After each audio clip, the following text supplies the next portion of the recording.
อันนี้แม่นชื่อของหม่องเหมาหมูเด้อพี่น้องชื่อว่า Pick a Pig เด้อนี่เด้ออยู่แถวแฮนฟอร์ดพี่ตัวนี้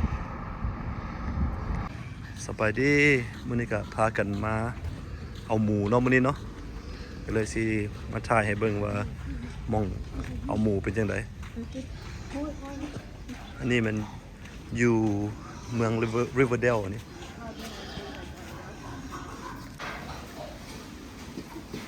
อันนี้ก็แม่นฟาร์มหมูเนาะนี่เนาะเต็มพี่น้อง This one's smaller. This size smaller.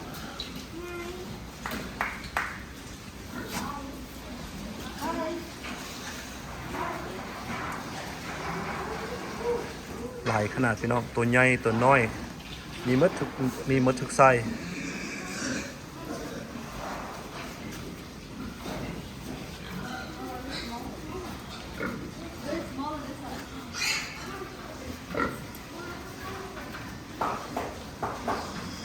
นี่มาเฮาก็สิเอาตัวปานกลางมื้อนี้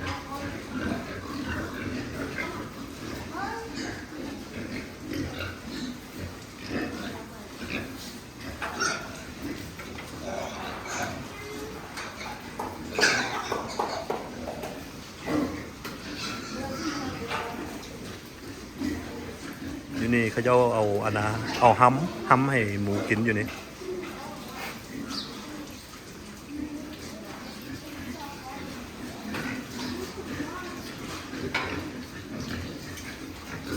อันนี้แม่นวิธีเขาเจ้าเลี้ยงหมูอยู่อเมริกาเด้อพี่น้อง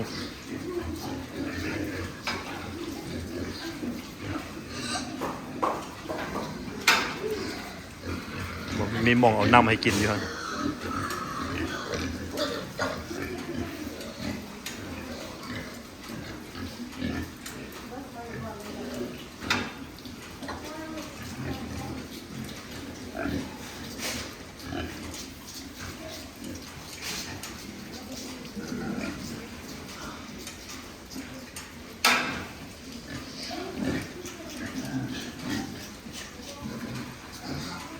what size you getting, honey?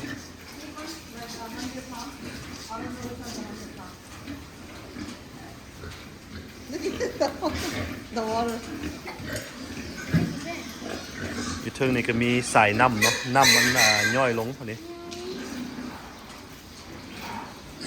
แล้วอยู่ทางนี้ก็เป็นแบบเป็นก๊อกน้ำ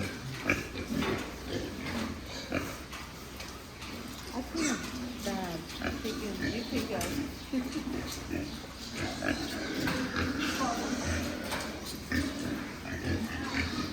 สิพาย่างไปเบิ่งเนาะอันนี้ไส้น้อยฮอดไส้ใหญ่ตอนนี้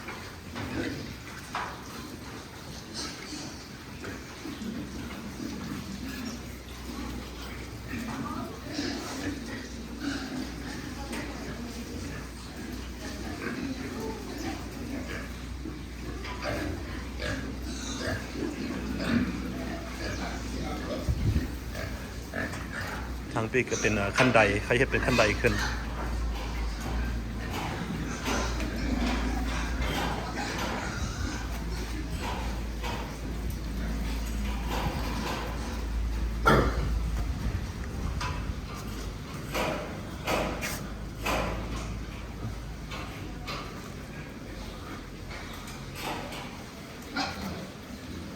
ตัวนี้ก็แม่นไส้ใหญ่ขึ้นอีกไปหน่อยนึงอีก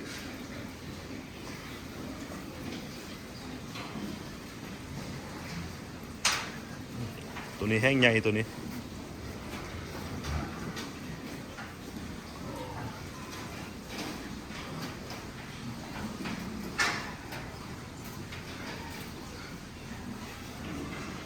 ประมาณ200 pound ตัวนี้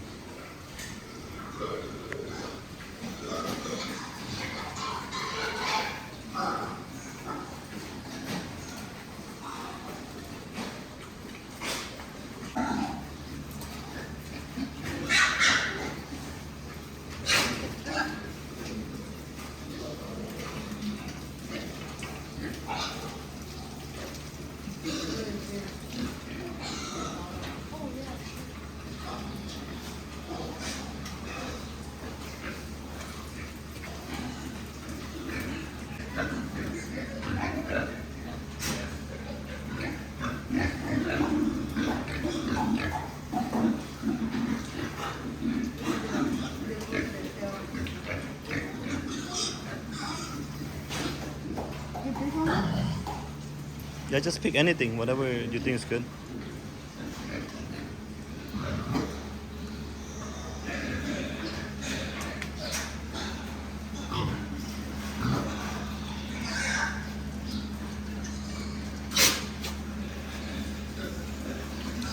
หมูกระเต้มพี่น้องบ่กระหลายพุ่นนะ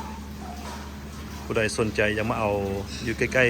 ๆ Fresno Visalia แม่นมาอยู่ Riverdale แถว Hanford แถว Lemoore พุ่นนะ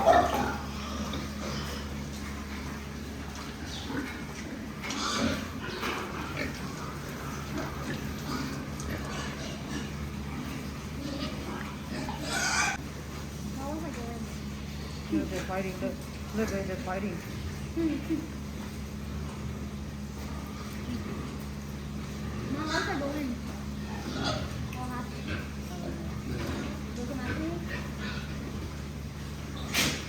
All they do is make you walk around.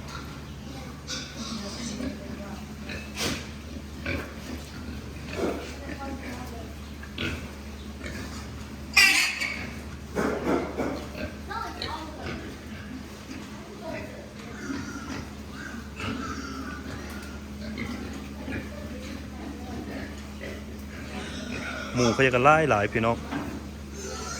เป็น 2-300 ตัวคนนี้นี่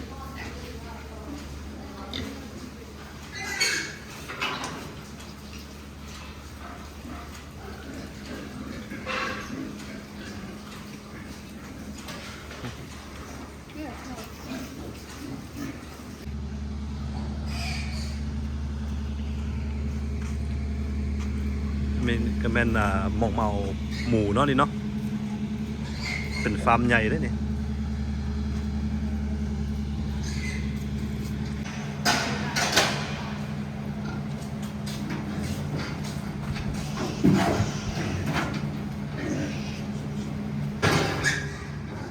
ก็มองมาเอาหมูเนาะนี่เนาะ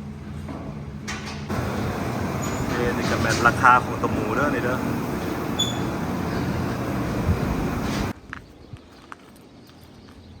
นี่ก็เป็น address ของหม่องมะขาหมูเด้อพี่น้อง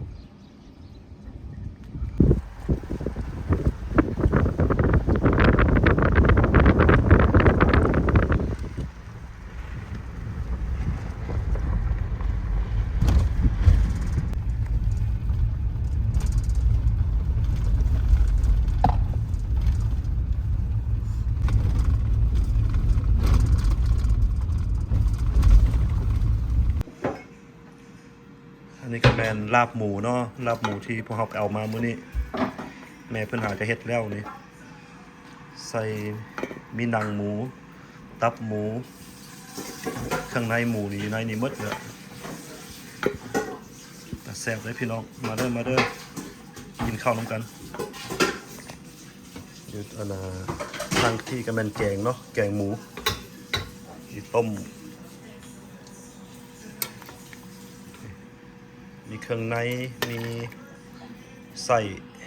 มีกระดูกหมูนี่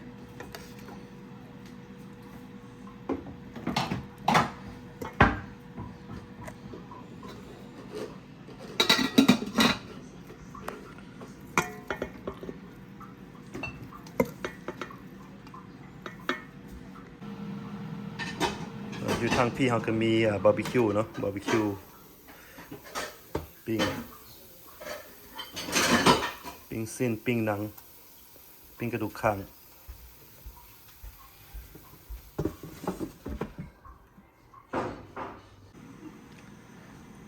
ตอนนี้เขาก็กำลังซอยบาร์บีคิวอยู่เนาะบาร์บีคิวหมูนี่ก็กระดูกคางหมูไปพอดีแซ่บพี่น้องซ้ำนี่มาเด้อพี่น้องกินนำกันกินข้าวแรงหมูสดมื้อนี้หากระไปเอามาวังตอนสวยนี่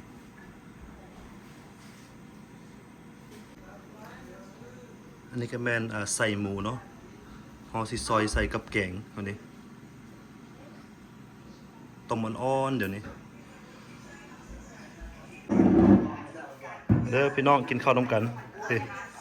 มื้อนี้เฮามีบาร์บีคิวหมูสดๆมีต้มหมูใส่ มีลาบ มีลาบหมู มีแต่แนวแซ่บๆเด้อมื้อนี้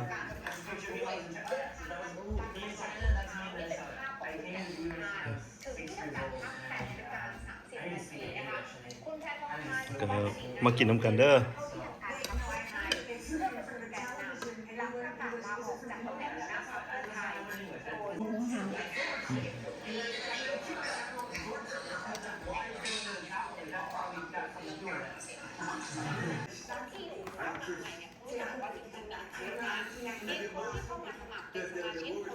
เด้อพี่น้องกินข้าวน้ำกัน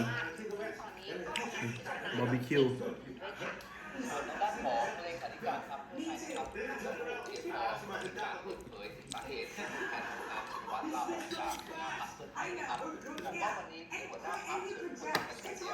ลาบหมูเป็นเหตุผลที่จะต้องลาออกจากตำแหน่งซึ่งทั้งหมดอยู่ในคอนเซ็ปต์ยกเรื่องเพื่อไทยยกเรื่องประเทศไทยนะครับที่ได้ประกาศไว้เมื่อ7 ตุลาคมที่ผ่านมาบอกว่าทุกอย่างต้องมีการเปลี่ยนแปลงส่วนบทบาทต่อไปของการทำงานนะครับทางสบคก็บอกว่าต้มมาหมูใส่ๆเด้อนี่เด้อแล้วก็มีตำแหน่งหัวหน้าครอบครัวเพื่อไทยยังไม่ได้เป็นคุณธนาคารเนี่ยยังทำงานร่วม ครับแม่เราที่แซ่บนะ เป็นกำลังสำคัญในการจะรู้สึกเลือกตั้งนี้และหมูใส่เฮ็ดลาบอันนี้ สารรัฐธรรมนูญเรื่องของจริยธรรมนำไปใช้เป็นเรื่องทางการเมืองในอนาคตเอาฟังเสียงนะครับ Hi, Jackie Rosenben. My name is Meg, and this is my daughter Emma. My father is Grandmaster Kaiser Sebastian Nakamura, a 9th degree black belt, and the founder of World State of Karate in New York. Ralph, you came to our dojo with William Zappa a few years ago. Yes, I remember that. Amazing. Thanks for being here. I'm really excited to see the new